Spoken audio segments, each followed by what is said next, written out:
Hello friends, good morning. Now turn on page number 62, English workshop.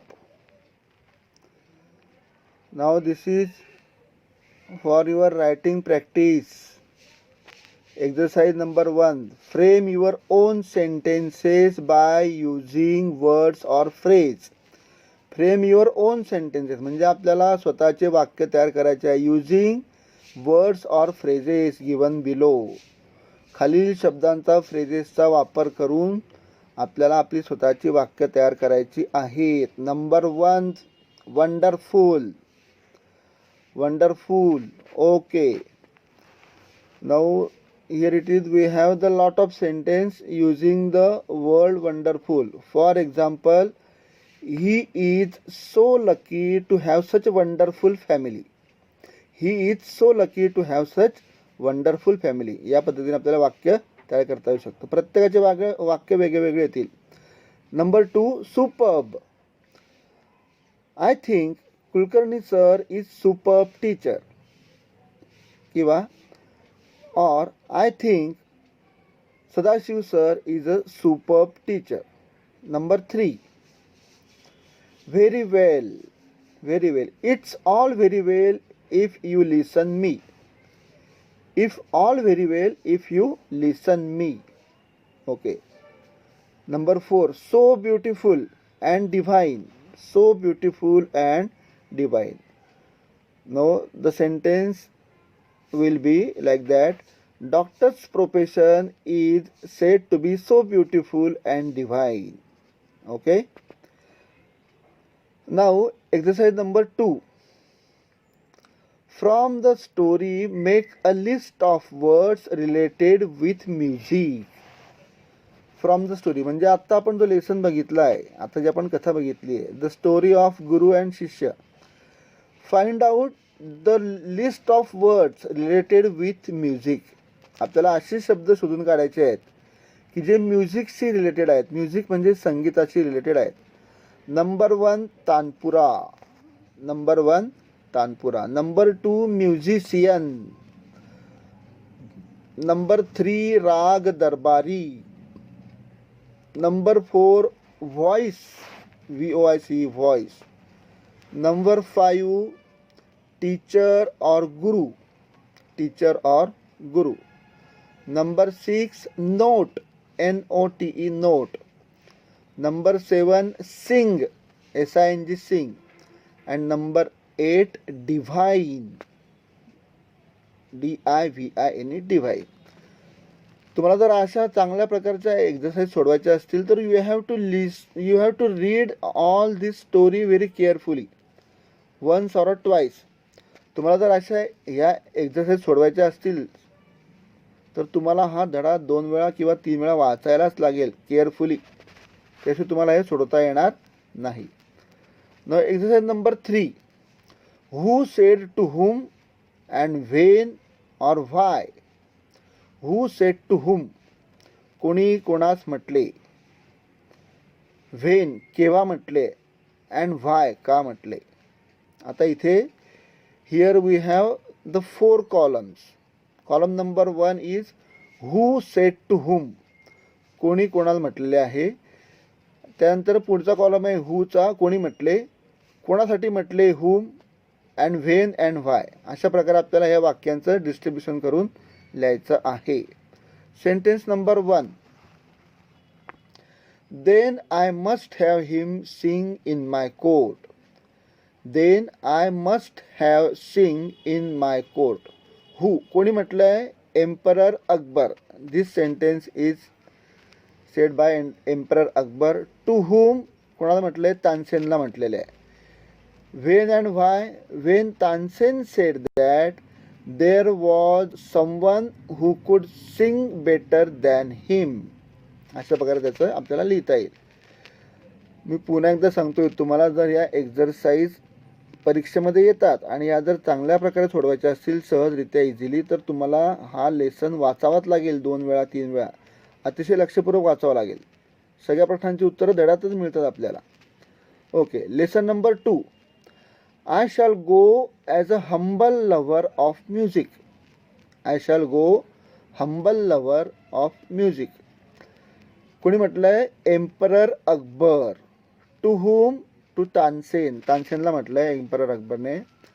Why and when Akbar knew that the great musician didn't want to come. The great musician didn't want to come. Okay. Sentence number 3. What has happened to you? What has happened to you? Who said this sentence? संत हरिदास. संत हरिदासांनी वाक्य म्हटलेलं आहे. To whom? कोणासाठी म्हटलंय? तानसेनसाठी म्हटलंय. केव्हा म्हटलंय? when Tansen sang in a wrong tone before his teacher. Okay. Sentence number 4. How can I expect my music to be so beautiful and divine? This sentence belongs to Tansen. हे वाक्य तानसेनचं आहे. He said this sentence to the emperor Akbar. तानसेनने अकबराला म्हटलेलं आहे. केव्हा म्हटलं आहे? When Akbar asked Tansen why he couldn't sing like this teacher. Like his teacher. Okay. अशा प्रकारे ही आपल्याला एक्सरसाइज कंप्लीट करता येईल. Now exercise number 4. Match the sentences with their types.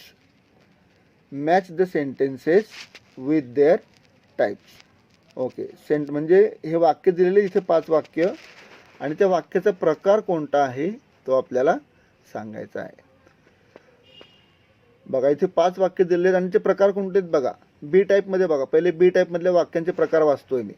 Number 1 exclamatory, B interrogative, C statement और assertive, D imperative and E negative. आता बघा sentence number 1. What has happen to you. What has happen to you.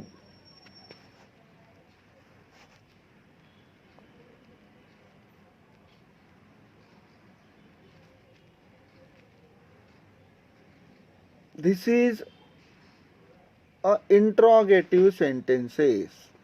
This is a interrogative sentence. Question mark म्हणजे interrogative sentence. I am long past. Sentence number 2. I am long past the age of singing. I am long past the age of singing. This is a statement. This is a statement. Number 3. Wonderful. Wonderful. This is a exclamatory म्हणजे उद्गारवाचक आहे. वंडरफुलच्या पुढे उद्गारवाचक चिन्ह आहे. So this is a exclamatory sentence. Exclamation marks आहे. Number 4. No not even then. No even even. Then not even even हे निगेटिव्ह आहे. म्हणजे इथे नकार दिलेला आहे. No not even then means negative sentence. And take me to him. This is a imperative sentence. This is a imperative sentence. Okay. अशा पद्धतीने हे सेंटेन्सचे टाइप्स आपल्याला करता येतील. No exercise number 5 page number 63.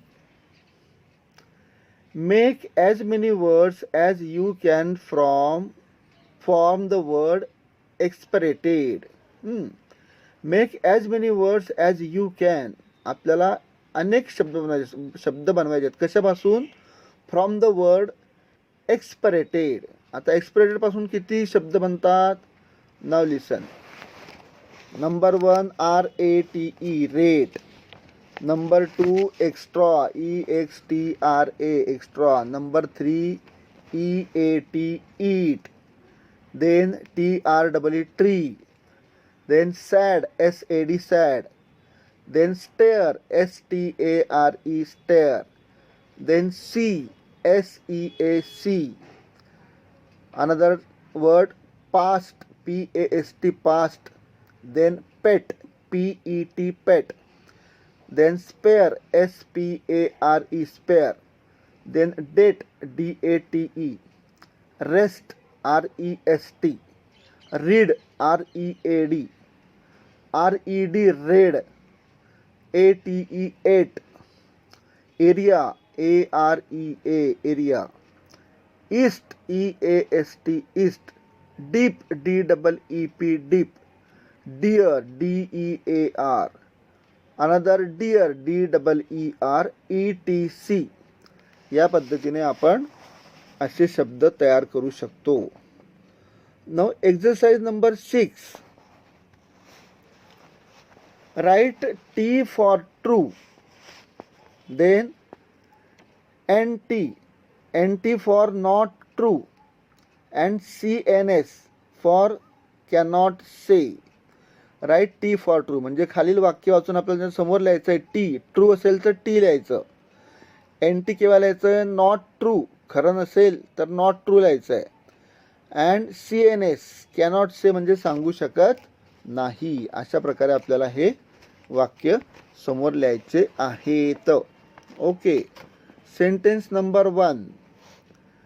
Emperor Akbar greatly admired तानसेन's music, but now he was bored with him. He was bored with it. True. T लिहायचे, T. Okay. Now sentence number 2. Sentence number 2. Listen carefully. Sentence number 2.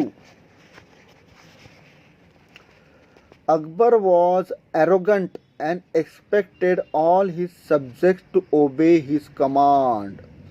Akbar was arrogant म्हणजे अकबर उद्धट होता. and expected all his subjects to obey his command. आणि प्रत्येकाला त्याच्या आज्ञा ऐकाव्या लागत होत्या. NT. सेंटेन्स नंबर 2 काय? Not true. Sentence number 2 NT means not true. Sentence number 3. Guruji recognized the king. Guruji recognized the king. Here we say that CNS cannot say. आपण सांगू शकत नाही. Number 4. In spite of being great singer, Tansen continued to make deliberate mistakes. In spite of being great singer, Tansen continued to make deliberate mistakes. True. T लिहायचं आहे, T. And number 5. Any effort directed to God any effort dedicated to God turns to be the best. Again I will read. Any effort dedicated to God turns to be the best. It is true. True sentence. T लिहायचं आहे तिथे. Now exercise number 7 and 8. We will take this exercise tomorrow. उद्या आपण या exercise घेणार आहोत. Exercise number 7 and 8. Discuss and write briefly ही जी 7 नंबरची एक्सरसाइज आहे. आणि exercise number 8. Study the underline groups of words. This is the very important exercise. So we will see that 2 exercise tomorrow. Okay. Have a wonderful day. Enjoy your day. Take yourself and your family. तुम्ही स्वतःची आणि तुमच्या कुटुंबाची काळजी घ्या. Okay, have a wonderful day. Bye bye. See you in the next episode.